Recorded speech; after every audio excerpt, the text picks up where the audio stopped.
का सारथी।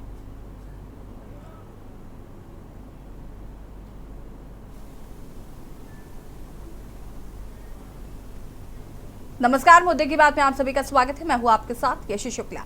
निर्वाचन आयोग की 5 राज्यों में चुनाव की तारीख को लेकर प्रेस कॉन्फ्रेंस शुरू होने जा रही। बता दें कि 5 राज्यों में होने वाले चुनावों का ऐलान हो सकता है और इस साल के अंत तक 5 राज्यों मध्य प्रदेश, राजस्थान, छत्तीसगढ़, तेलंगाना और मिजोरम में चुनाव होने हैं। MP 2030 सीटें हैं, राजस्थान में 200 सीटें हैं, छत्तीसगढ़ 90 सीटें हैं, तेलंगाना में 119 सीट है और मिजोरम में 40 सीटों पर चुनाव होने हैं। छत्तीसगढ़ राज्य में पिछला विधानसभा चुनाव 2 चरणों में कराया गया था और उस चुनाव के लिए कुल 1269 उम्मीदवार मैदान में थे। राज्य में प्रति निर्वाचन क्षेत्र में औसतन करीब 14 प्रत्याशी मैदान में थे और मतदान करने वाले मतदाताओं की संख्या 1,42,11,333 थी। इनमें से 71,36,626 पुरुष थे, 70,74,636 महिलाएं थी और 191 थर्ड जेंडर्स ने अपने मताधिकार का इस्तेमाल किया था। पुरुषों के लिए मतदान 76.58% हुआ था, महिलाओं ने 76.33% मतदान रहा था और टोटल मतदान 76.45% रहा था। अब से थोड़ी देर में प्रेस कॉन्फ्रेंस होने वाली है और ये सीधी तस्वीरें हम आपको प्रेस कॉन्फ्रेंस की तस्वीरें दिखा रहे हैं। इलेक्शन कमीशन ऑफ इंडिया की ये प्रेस कॉन्फ्रेंस है जिसमें 5 राज्यों के होने वाले चुनावों की तारीख जो है वो तय हो सकती है और किन डेट्स में ये चुनाव होने हैं उनकी घोषणा इलेक्शन कमीशन करने वाला है। ये तस्वीरें आपको हम दिखा रहे हैं, सीधी तस्वीरें हैं इलेक्शन कमीशन ऑफ इंडिया की प्रेस कॉन्फ्रेंस की। और आपको बता दें कि 5 राज्यों में चुनाव होने हैं जिसमें Madhya Pradesh, Chhattisgarh, Rajasthan, Mizoram.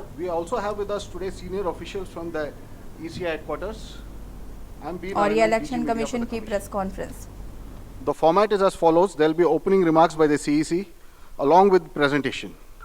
We will share the PDF copy of the presentation with all of you after the event is over. Following this, there will be a brief question and answer session. When you want to ask a question, raise your hand. Wait for the chance to be called to put your question. I will direct the micer to come to you. When it's your turn, introduce yourself and your organization and then ask your questions. Please keep your mobiles on silent mode. Sir, I request you to deliver your opening remarks. My colleague, Honorable Election Commissioner Shri Anup Chand Pandey ji on my right side and Shri Arun Goel ji on my left, ECI officials and friends from media in such a large number, very good morning to you. I hope you had a good weekend. You were all worried that the conference may happen during weekend. So I hope you had a good weekend. And it's a good starting on Monday. Friends, as you are aware, we have gathered here today to declare the schedule for the elections to the legislative assemblies of Mizoram, Chhattisgarh, Rajasthan, Madhya Pradesh and Telangana. And we have gathered here today after a significant hiatus of 6 months. We met last. And as we stand on the cusp of elections in these states, it is worth noting that these polls hold a unique significance, not only for the residents of these states, but also for the nation. We will now, after this, meet in this form for the 24 elections. In the span of 40 days, the Commission has visited 5 states, all the 5 states, and held very detailed discussions with the political parties there, with the enforcement agencies of the central government and the state government. For example, all across the spectrum, to just tell you, income tax, excise, DRI, narcotics, coastal guards, state police, banks, RBI, civil aviation, everyone, whosoever is involved in some form of enforcement for the elections, RPF, Railway Protection Force, GRP, so everyone. So what transpired, what did they tell us and what did we told them, all that I will brief you. We met the political parties representatives और उनके भी जितने सुझाव, जितने feedback थे वो हम सब लोगों ने लिए. उसके बारे में भी मैं थोड़ा आपको बताऊंगा. I'll use this opportunity to brief you about what had happened during these last 6 months when we have started the preparation for the elections. मुझे मालूम है कि आप लोग शेड्यूल जानने के लिए इच्छुक हैं ज़्यादा, लेकिन इस अपॉर्चुनिटी को हम यूज़ करेंगे आपको ये बताने के लिए कि कितनी मेहनत इन चुनावों को कराने के लिए होती है. So friends, just to give you an overview, the Mizoram Assembly's term is on 17th December 23, then all of the others in the latest by 16th of January 24. And there are total assembly constituencies, number is 679 if you total up assembly constituencies of Mizoram, Chhattisgarh, Madhya Pradesh, Rajasthan and Telangana. तो जो ये 679 assembly constituencies हैं वो पूरी country की 4200 लगभग legislative assembly constituencies का 1/6 है. और इसी प्रकार से जो इनके इलेक्टर्स हैं जो 16.14 करोड़ हैं कंबाइंडली, वो भी लगभग 95 करोड़ वोटर्स के 1/6 हैं. So the entire country by that standard would be going to polls in almost in the 1/6 of the country's spread of the voters and the assembly constituencies.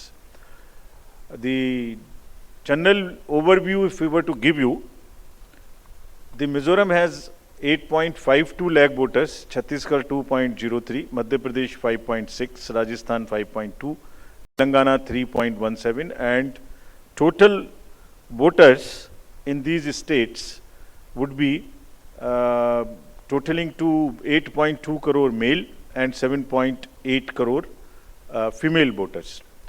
Very interesting fact is that first time voters in these states would be 60.2 lakhs. I would elaborate on this point little later when I come to that.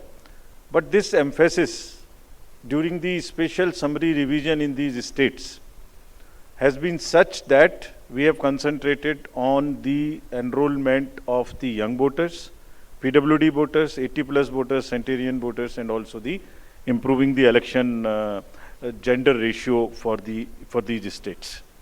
अगर आप देखेंगे तो जो PWD हैं उसके total voters की संख्या 17.34 lakhs है, which is who are also entitled to vote from the comfort of their home if they are not able to come to the polling station.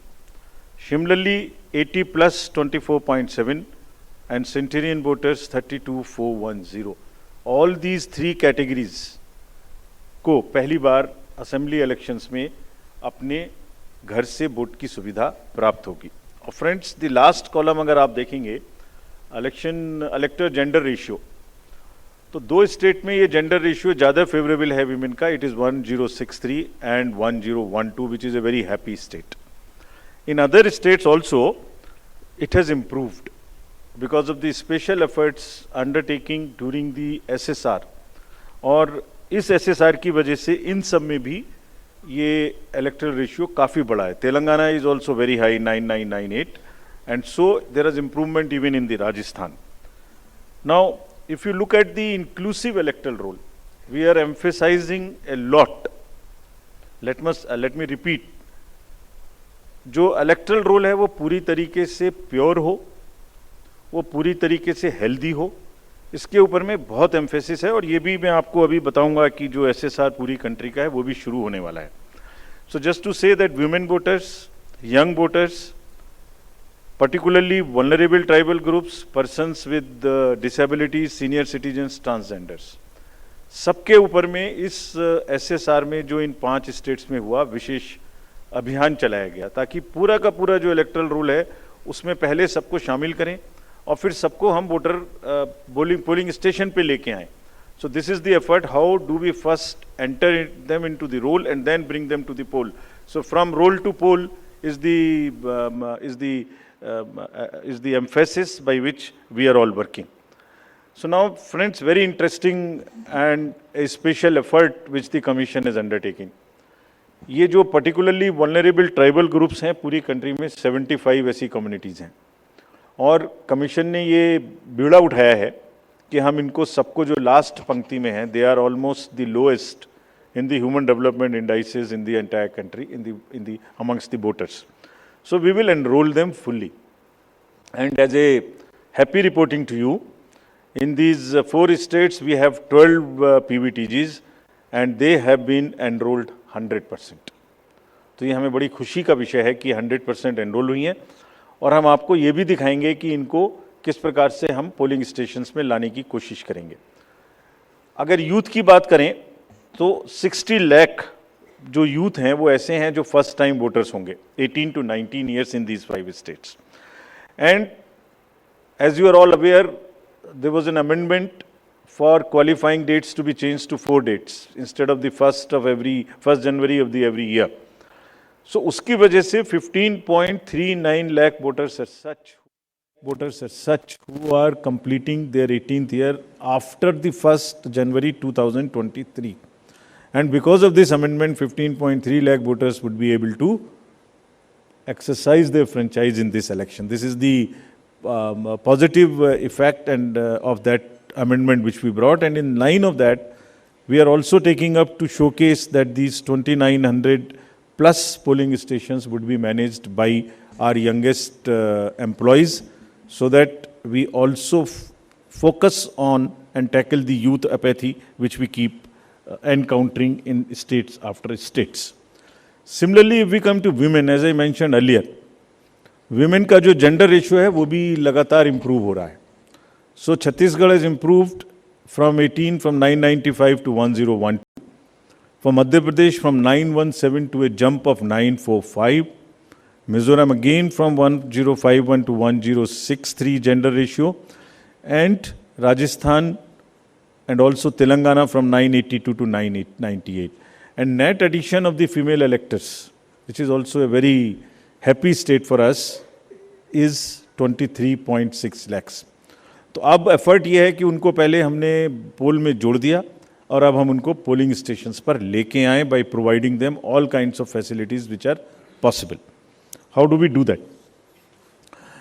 So if you look at the inclusive and pure nature of the electoral roll, since the efforts we are making after the second SSR which happened in these 5 going states, 57.89 lakhs is the total addition, and this happened. There is an house-to-house survey which is happening which happened in these states and which is also happening in the entire country in a run-up to the SSR for the entire country. Deletions were 20.59 lakhs, and most importantly the modifications. किसी का address गलत है, किसी का photo ठीक नहीं है, किसी का फ़ोन नंबर डाला हुआ नहीं है, सबके लिए 22.35 लाख मॉडिफिकेशंस और 18 to 19 एज ग्रुप में 18.37 लाख एडिशंस. ये सभी स्लाइड्स की कॉपी आपको साइड बाय साइड मिल रही होगी. These are being put on the media's website and all.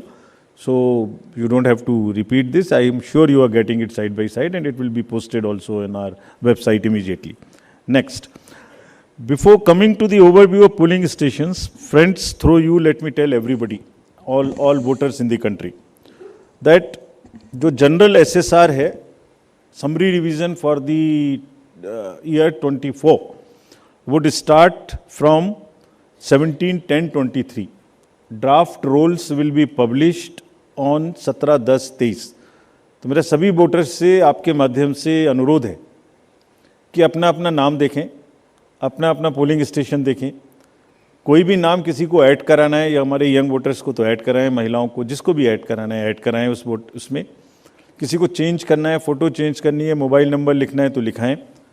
घर घर में house to house survey would be undertaken by BLOs from 17/10/23 to 30/11/23, यानी 17 अक्टूबर 23 से 30 नवंबर 23 तक पूरी कंट्री में किसी को भी वोटर लिस्ट से संबंधित कोई भी एडिशन कराना है, डिलीशन कराना है, कोई भी नाम में मॉडिफिकेशन कराना है, everybody is welcome to do this either through BLO or through the voter helpline BHA application, you can directly do this. So I would appeal through you to everybody to kindly make these changes. Friends, now coming to the polling stations, there would be 1.77 lakh polling stations in these 5 states, and of which 1.01 would have webcasting facility. We have prescribed 50% webcasting, and with a liberty to the states on the basis of vulnerabilities to increase it on their own. So this would be close to 1.01 lakh. Then all this would be monitored through the control rooms, and the number of women managed polling stations there would be 17,734 polling stations which will be model polling stations. There would be PWD managed polling stations, 621, and women managed would be 8,192, more than one in most of the constituencies. Coming to the assured minimum facilities, every polling station would have toilet, drinking water, ramp, light, help desk, signage, सभी polling stations पे सुविधा होगी। और प्रयास ये है कि पहले आपको पूरी तरीके से वोटर लिस्ट में शामिल करें। शामिल करने के बाद आपकी जो वोटिंग एक्सपीरियंस है पोलिंग स्टेशन पे, उसको भी और सहज और सुगम बनाएं, और उसको ये भी माध्यम बनाएं कि सोसाइटी में PWDs, transgender, women, old age, सब किसी को सेंसिटिविटी स्पेसिफिकली एक through the medium of the voting it gets reflected, and entire we showcase and we put an example before the society that yes, at the polling station when we can do this respect and the separate treatment for them which is their due, why can't we do it elsewhere in the society? So this is our modest effort to bring this fact into the limelight. Coming to the elderly voters, as you know, in all these states also, they will have the facility to vote from their home. Form 12D 5 दिन के अंदर वो भर सकते हैं. Similarly, next, ये भी एक बड़ा इंटरेस्टिंग है स्लाइड जो आपको दिखाना था. बहुत सी जगहें ऐसी हैं जहाँ पर हम लोग अंदर जा रहे हैं ताकि हर वोटर के पास पहुँच सकें. अगर आप फर्स्ट स्लाइड देखेंगे, ये फर्स्ट टाइम पोलिंग स्टेशन है. 8 किलोमीटर इससे बचेगा चलना. Jagdalpur, Bastar, Chhattisgarh, this is those areas. Similarly in Rajasthan, this is also new booth. तो एक स्पेशल कोशिश है कि जो लोग को कम से कम चलना पड़े. वैसे भी हमारा नियम है कि 2 किलोमीटर के अंदर में हम देंगे, बट जहाँ पॉसिबल नहीं था वहाँ भी हम भर रहे हैं. इसी प्रकार से जो हमारे, मैंने आपको बताया था, पर्टिकुलरली वल्नरेबल ट्राइबल ग्रुप्स हैं, उनके लिए भी हम स्पेशल पोलिंग स्टेशंस बना रहे हैं. बफर जोन ऑफ फैन के अंदर में ये पोलिंग स्टेशन होगा, जो कि मांडला MP में, जस्ट दी शोकेसिंग. और अगर आप नेक्स्ट वाला देखें, पिपरिया डिस्ट्रिक्ट, नर्मदा MP, इसमें 165 kilometres from district headquarter, tribal dominated district. People will go and this is the kind of reverse and all terrain they will cross. This is in Mizoram, 22 non motorable polling stations. तो ये सिर्फ इसलिए आपको दिखा रहा है कि जो पोलिंग पर्सनल हैं वो कितनी मेहनत से, कितनी दूर में अपना ड्यूटी करने जाते हैं. और 6 महीने की तैयारी सिर्फ इसीलिए है जिससे कि सबको सुविधाएं मिल जाएं. और इसीलिए I will like to appeal through you to all the voters of these 5 states कि अगर हमने इतनी मेहनत की है तो आप भी कम से कम वोट देने के लिए जरूर आएँ.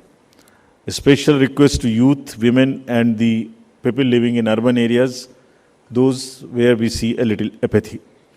फ्रेंड्स, आपको पहले भी ये बताया है हमने कि सी विजिल के माध्यम से कोई भी शिकायत कर सकता है किसी भी तरीके की इंड्यूसमेंट की, और जिसके पास हम 100 मिनट में पहुँचेंगे. और इसका प्रयोग में रिसेंटली हेल्ड इलेक्शंस में हमें काफ़ी शिकायतें मिली हैं और इंड्यूसमेंट रोकने में भी मदद मिली है.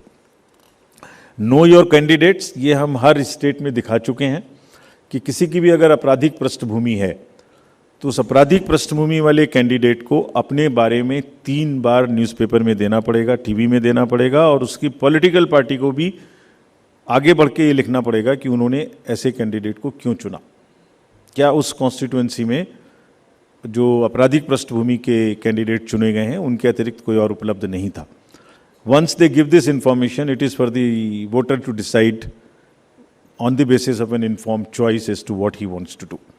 Another new initiative we have taken is on the integrated election expenditure monitoring. कुछ समय पहले, और इसके भी बहुत अच्छे रिजल्ट्स हम सोचते हैं हमें मिलेंगे, और ये एक ट्रांसपेरेंसी और ईज ऑफ कंप्लायंस के लिए नया इनिशिएटिव है, जिसमें जो पॉलिटिकल पार्टीज़ हैं उनको 31 अक्टूबर तक कंट्रीब्यूशन रिपोर्ट देनी होती है कि उन्हें कहाँ से कितने पैसे मिले, और उसी के बेसिस पे उनको इनकम टैक्स की छूट मिलती है. तो पीछे देखने में आया था कि इसके बारे में कुछ सूचनाएं समय पर भी नहीं आती थीं, और कुछ ऐसे केस भी थे जिसमें छूट नहीं वाजिब होने के बाद भी ले ली गई थी. तो इन सभी चीज़ों को भरने के लिए, कंप्लीट करने के लिए now new IT system has been started, and in which the contribution report which is due of every year by 31st October would have to be filled. Similarly, annual audit reports political parties को अब इसी IT tools में digital mode में देनी पड़ेंगे, और एक और रिपोर्ट उन्हें देनी होती है पॉलिटिकल पार्टीज़ को आफ्टर एवरी इलेक्शन, जिसमें वो रिपोर्ट 30 दिन के अंदर देनी होती है जैसे ही चुनाव ख़त्म हो, और 75 डेज के अंदर में फाइनल रिपोर्ट, ताकि उस इलेक्शन में कितना खर्चा पॉलिटिकल पार्टी ने किया. तो अब हमारे पास किस कैंडिडेट ने कितना खर्चा किया ये तो होगा, साथ ही साथ पॉलिटिकल पार्टीज़ ने इलेक्ट्रॉनिक सिस्टम के थ्रू ये भी होगा. This will help in ease for the political parties to fill up this details online, and would also help us in keeping it at one place and do whatever assessment and analytics is possible in addition to housekeeping. Similarly, जो inducement free elections का focus चुनाव आयोग और गंभीरता के साथ दे रहा है, उसके लिए भी एक इलेक्शन सीजर मैनेजमेंट सिस्टम इस बार नया शुरू किया जा रहा है इन 5 असेंबली इलेक्शंस में. What is this? जितनी भी एनफोर्समेंट एजेंसीज हैं, हम सबको कुछ ना कुछ स्ट्रॉन्ग डायरेक्शंस देते हैं, जो मैं इसके तुरंत बाद आपको दिखाऊंगा before coming to the schedule, कि आप जो भी सीजर कर रहे हैं उसको भरिए. Don't work in silos, work in a coordinated manner, but it doesn't get coordinated often. So this system will give an access, will on board all the central and state enforcement agencies during the election period, and they will have to report as soon as any action they take. And if they don't fill up, it will also tell us that for so long no action has been taken by a particular agency. This will also help us in compiling, do the trend analysis, do various kinds of things possible in that particular state. और आप सब अवगत हैं कि हर state के बहुत सारे state specific inducement related issues हैं. अगर मिज़ोरम में इंटरनेशनल बॉर्डर है तो राजस्थान में भी वही इशू है, तो कहीं पर इंटर स्टेट ड्रग्स की प्रॉब्लम है, तो कहीं पर एक्सेस कैश और मनी पावर की प्रॉब्लम है. All that with the help of the respective enforcement agencies would get collated, and we hope would also get analysed on a far more real-time basis, so that we can take corrective actions and we can nudge them or we can appreciate them. In this reference, we have got some check posts established, which is in Mizoram, Chhattisgarh, Madhya Pradesh, Rajasthan, Telangana. In all, 940 check posts. These 940 check posts belong to different enforcement agencies, which is namely, by and large, police, state police, excise, commercial taxes, forest and transport. तो इन सब पांचों की जो powers हैं वो अपने अपने act के अंदर में अलग अलग पावर्स हैं. Now what we have directed them to do a coordinated effort, pool their resources, establish synergies, पांचों एक साथ मिलके काम करें। और क्या काम करें? इन 940 प्लस चेक पोस्ट पर इंटर स्टेट बॉर्डर्स में they will keep a very strong watch and we have almost told them to dry up inflow of cash, liquor and drugs. आपको जब पिछले कर्नाटका इलेक्शन हुआ तो वहाँ जाने के बाद जब हम रिव्यू करके आए तो जो 2018 का सीजर था वो एमसीसी अनाउंस होने तक उससे ज़्यादा स्टेट गवर्नमेंट ऑफिशियल्स ने कर दिया था।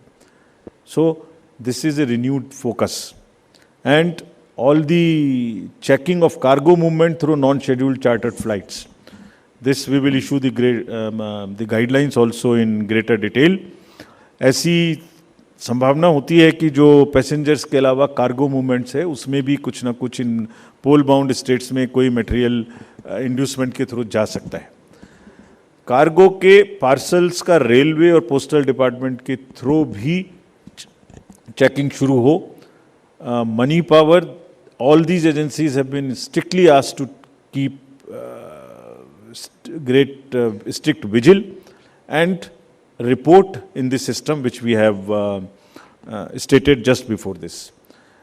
Number of observers will be deputed, the general observers, police observers and the expenditure observers, and adequate CAPF. Similarly, the directions again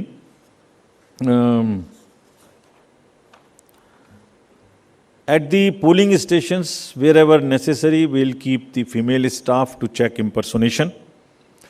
We will keep polling parties to move only in the official vehicles, ताकि जैसे पिछले चुनाव में एक आध जगह एक private vehicle में बैठ गए थे उस तरह की घटना ना हो।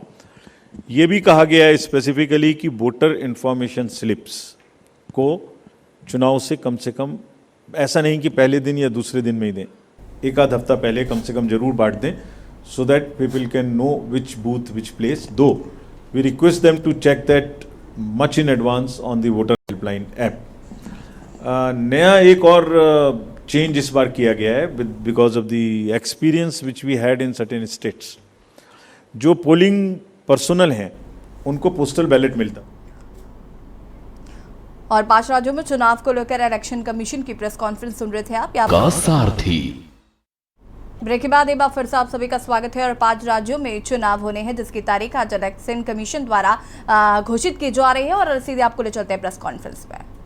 नवंबर। So first Mizoram and the first phase of Chhattisgarh, then second phase of Chhattisgarh and one phase in Madhya Pradesh.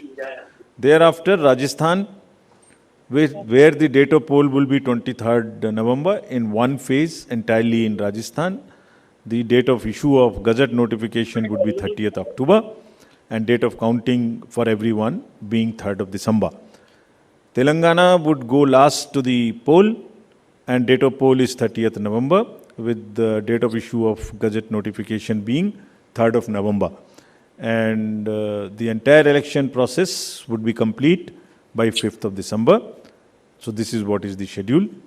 And again, I request all of you, through all of you, to all the voters to please come and exercise in the festival of democracy in a true sense. Thank you very much.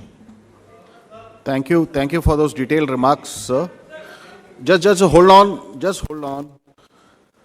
Floor is open for questions. Don't stand up. Just keep sitting and just put up your hands, and I'll direct the micer to come to you.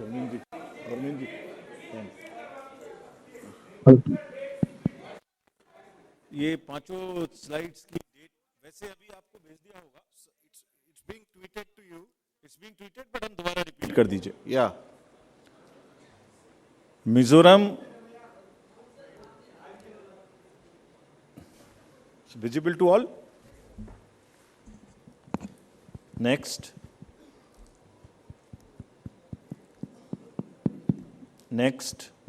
Madhya Pradesh, mobile से हटा दिया date of नहीं, poll disconnect कर 17th दिया November, mike ना राजस्थान वही को connect 23rd November and Telangana 30th November. Mike We are doing counting on 3rd of December and finishing the entire election exercise on 5th of December 23. Yeah, floor is open for questions. Gentleman in the first row. Yeah. उनको mic दे दीजिए। Mic करिए To you next. आपको आएंगे second. Good afternoon sir, मोहित दुबे हूँ sir, news nation channel से। Sir मेरा सवाल ये है कि खासतौर पर छत्तीसगढ़ और तेलंगाना के परिप्रेक्ष्य में है। छत्तीसगढ़ में 2 चरणों में आप मतदान करा रहे हैं, नक्सल प्रभावित इलाका है कई। सरकार का दावा है कि नक्सलिज्म तो हमने ख़त्म कर दिया है, लेकिन इस बार भी आप 2 चरणों में मतदान। एमपी में 17 नवंबर को होगा चुनाव। 5 राज्यों के चुनाव की तारीख इलेक्शन कमीशन ने की घोषित। 23 नवंबर को तेलंगाना में होगा चुनाव। 23 नवंबर को राजस्थान में होंगे चुनाव। मिजोरम में 7 नवंबर को होंगे चुनाव। मध्य प्रदेश में 17 नवंबर को होंगे चुनाव। 30 नवंबर को तेलंगाना में होगा चुनाव।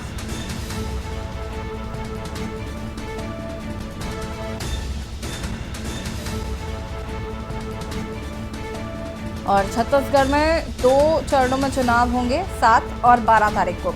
एमपी में 17 नवंबर को और 5 तारीख को आपको बता दें कि रिजल्ट्स घोषित हो जाएंगे।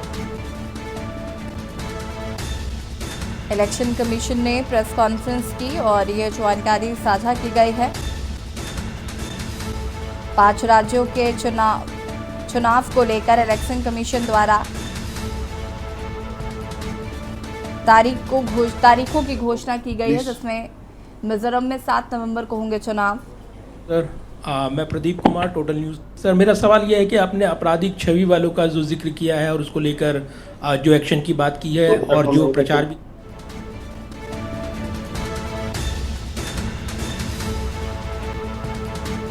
5 राज्यों में होने वाले चुनाव को लेकर इलेक्शन कमीशन ने तारीख की घोषित। राजस्थान में 23 नवंबर को होंगे चुनाव। मिजोरम में 7 नवंबर को चुनाव। मध्य प्रदेश में 17 नवंबर को चुनाव। तेलंगाना में 30 नवंबर को होंगे चुनाव। और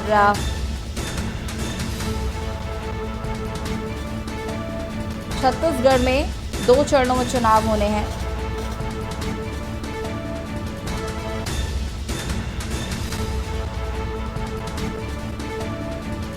इलेक्शन कमीशन ने तारीखों की घोषणा।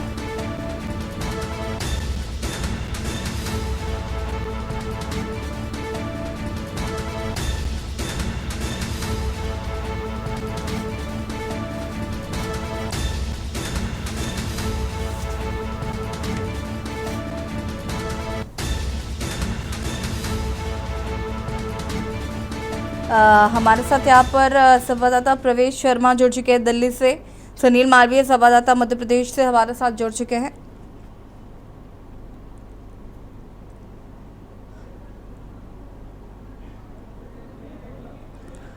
प्रवेश वासा दिल्ली से जुड़े हुए हैं। प्रवेश, दिल्ली ये एक बड़ी खबर है। इलेक्शन कमीशन ने प्रेस कॉन्फ्रेंस कर तारीखों की घोषणा कर दी है। 5 राज्यों में अलग अलग तिथि की घोषणा यहाँ पर इलेक्शन कमीशन द्वारा की गई है। सबसे पहले क्या कुछ जानकारी है इसको लेकर, क्या कुछ कहना चाहेंगे? देखिए, बिल्कुल सबसे पहले तो मैं आपको बता दूं कि अभी जो कॉन्फ्रेंस की है इलेक्शन कमीशन ने, उसमें कई बड़ी बातें कही गई हैं। सबसे पहले मैं आपको जानकारी दे दूं कि इलेक्शन कमीशन ने इन 5 राज्यों में पिछले 6 महीने से जो है पहले डाटा कलेक्ट किया है, कितने वोटर्स हैं, कितने वोटर्स के बाद उसने सिलेक्ट किया है कितनी महिलाएं हैं, कितने पुरुष हैं, और उसके बाद भी इलेक्शन कमीशन ने कितने युवा हैं और कितने वृद्ध हैं उनको भी सिलेक्ट किया है, उसको भी डाटा निकाला है। और 5 राज्यों में जो है इस तरीके का डाटा उन्होंने पहले से ही कलेक्ट कर लिया। सबसे बड़ी बात यह है जो इलेक्शन कमीशन में अभी बताई गई है, वो सबसे बड़ी बात है कि इन बूथों पर जो ये वोट होंगे, जो इलेक्शन होगा, उसमें कहीं ना कहीं मैं आपको बता दूं कि जो वोटिंग होगी उसके लिए लोगों को वहां तक पहुंचाने का जिम्मा भी जो है खुद इलेक्शन कमीशन ने लिया है और वो इस पर पूरी तरीके से रूपरेखा तैयार कर चुका है। दूसरी सबसे बड़ी बात है और सबसे हैरान करने वाली बात है कि अगर किसी कैंडिडेट ने आपराधिक गतिविधि के कैंडिडेट को उतारा है तो उसको 3 बार मीडिया के जरिए, चाहे वो न्यूज़पेपर हो, चाहे वो चैनल हो, जानकारी देनी होगी और साथ ही पार्टी को ये भी बताना होगा कि वो उनको टिकट किस वजह से दे रही है, या बात करें क्यों दिया गया है, ऐसी क्या उपलब्धियां हैं।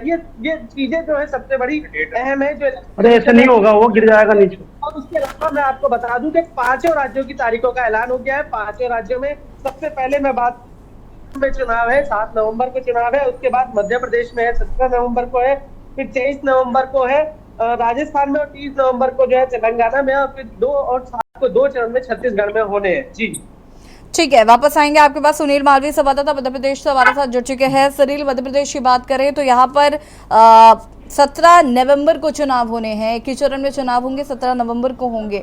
सबसे पहले तो क्या कुछ जानकारी है वहां पर, क्या कुछ तैयारियां मध्य प्रदेश में फिलहाल चल रही हैं? चुनाव की तारीख भी चूंकि अब घोषणा कर दी गई है, जल्दी चुनाव होने वाले।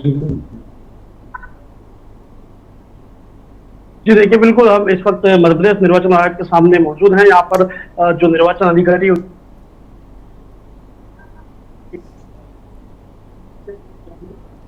कहीं ना कहीं जो मध्य प्रदेश में 17 नवंबर को चुनाव होना, उसकी जो तैयारियां हैं पूरी कर ली गई है। और निर्वाचन आयोग ने भी कहा है कि जो प्रत्याशी है उनको जो अपनी जो सूची है अपराधी प्रवृत्ति के जो प्रत्याशी है उनको पार्टी को भी सूची देनी पड़ेगी, और 3 बार समाचार पत्रों में और टीवी चैनल पर भी पूरी जानकारी उनको देनी पड़ेगी। आप देख सकते हैं कलेक्टर जो निर्वाचन अधिकारी वो सब लोग अंदर बैठे हैं, यहाँ पर भी मीटिंग चल रही है अभी। हालांकि जो कलेक्टर ने स्पष्ट निर्देश दे दिए, सभी जो बैनर पोस्टर लगे 24 घंटे के अंदर हटा लिए जाए जी, जो कोई पार्टी दल की हो। जी ठीक है, वापस आएंगे आपके पास। सुनील शर्मा संवाददाता राजस्थान से हमारे साथ जुड़े हुए हैं। सुनील, राजस्थान में चुनावों की बात करें तो राजस्थान की भी तारीख घोषित हो गई, 23 नवंबर राजस्थान में 23 नवंबर को चुनाव होंगे। अगर हम बात करें वहां पर तो पार्टियों का क्या कुछ रुख है अब चुनावों को लेकर भी, साथ ही साथ अगर हम बात करें ये जो एक बड़ा स्टेटमेंट दिया गया कि आपराधिक प्रवृत्ति के लोगों को अगर टिकट दिया जाता है तो पार्टी को बताना होगा कि आखिर क्यों टिकट दिया जा रहा है।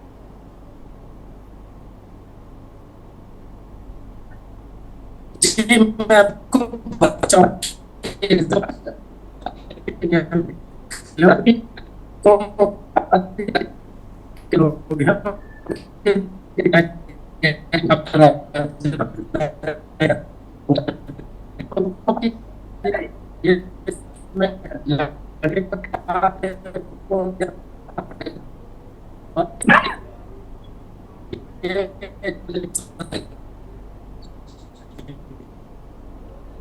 ठीक है, मुजफ्फर रहमान हमारे साथ जुड़े हुए हैं। मुजफ्फर रहमान, अगर हम बात करें, देखिए चुनावों की तारीखों की घोषणा कर दी गई है इलेक्शन कमीशन द्वारा। पार्टियां जो हैं वो लगातार प्रचार प्रसार में भी लगी हुई थी। अब इलेक्शन कमीशन ने भी पहले डेटा इकट्ठा किया और उसके बाद यहाँ पर तारीखों की घोषणा कर दी है। अगर हम पार्टियों की बात करें तो उनका क्या रुख है?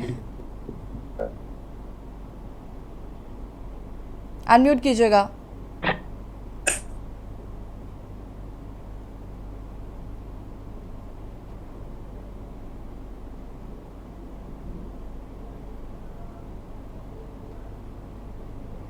रवि सोनकर छत्तीसगढ़ से हमारे साथ जुड़े हुए हैं। रवि सोनकर जी, अगर बात करें छत्तीसगढ़ में 2 चरणों में चुनाव होने हैं और कहीं ना कहीं छत्तीसगढ़ में अभी यहाँ पर मीडिया के कुछ साथियों ने भी ये प्रश्न उठाया कि नक्सलवादी क्षेत्र है, 2 चरणों में चुनाव है, सुरक्षा के इंतजाम कैसे किए जाएंगे, तमाम सवाल उठाए गए हैं।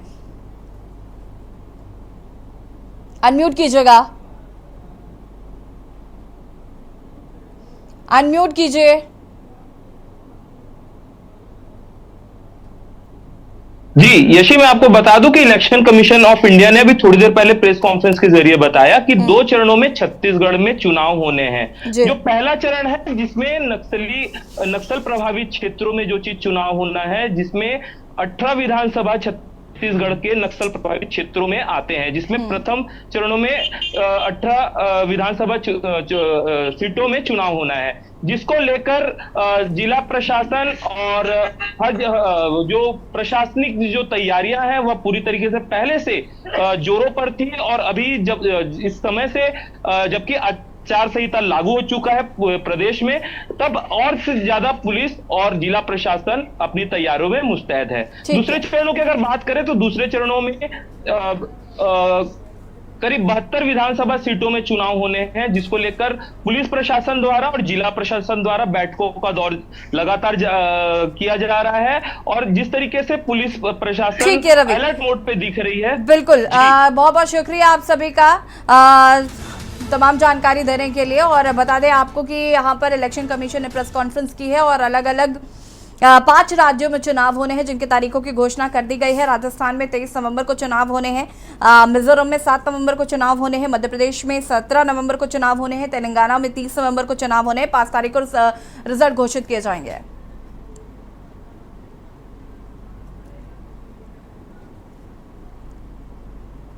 और सीधे आपको ले चलते हैं भदोही, जहां पर अंतर्राष्ट्रीय कालीन योजना का शुभारंभ करने के लिए पहुंचे हुए